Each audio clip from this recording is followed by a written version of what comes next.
a little health and a little wealth and a lot of love. I think a changing point for me too was in college. I decided, I changed my major like 6 times.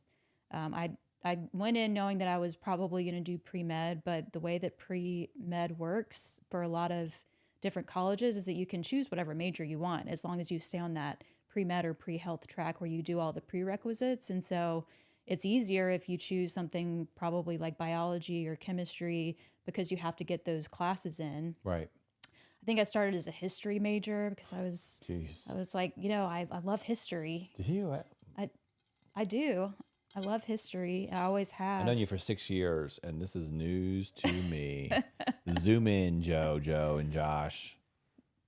But I do. I love history. I love learning about it. You love learning. That's one thing I do agree.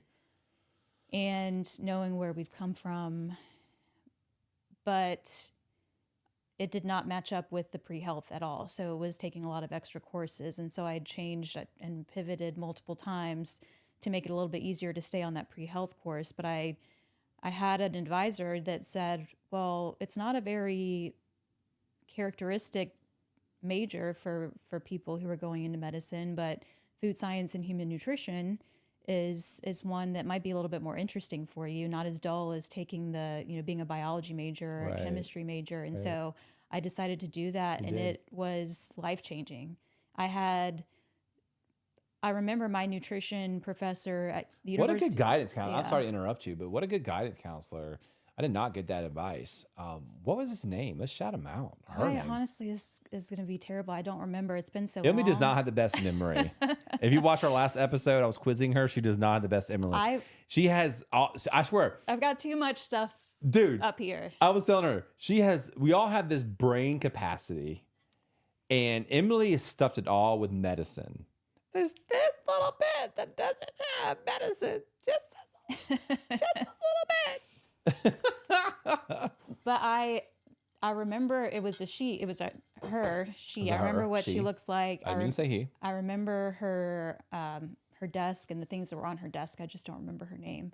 But I remember the conversation that I had with her. That's probably another episode, like how people's memories work. Mm-hmm. Anyway, go ahead. And I remember my nutrition professor, she just really was engaging and was passionate about food, and that matters. And really started the food as medicine concept in my brain. Did they use those terms?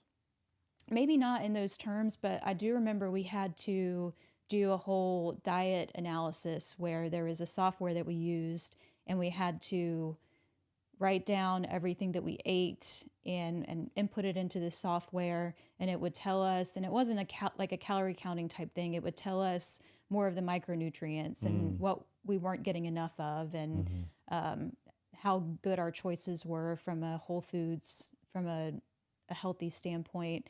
And I really took that with me into my medical career, into med school. When I did transfer, I didn't stay at University of Florida. I went to Florida State, and the analogous major was exercise science, which still had a lot of nutrition, but also had the exercise physiology to it.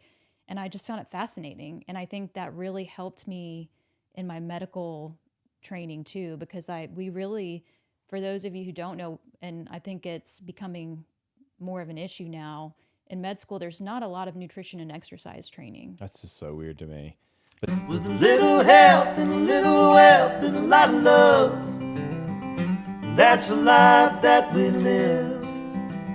Suits and scrubs.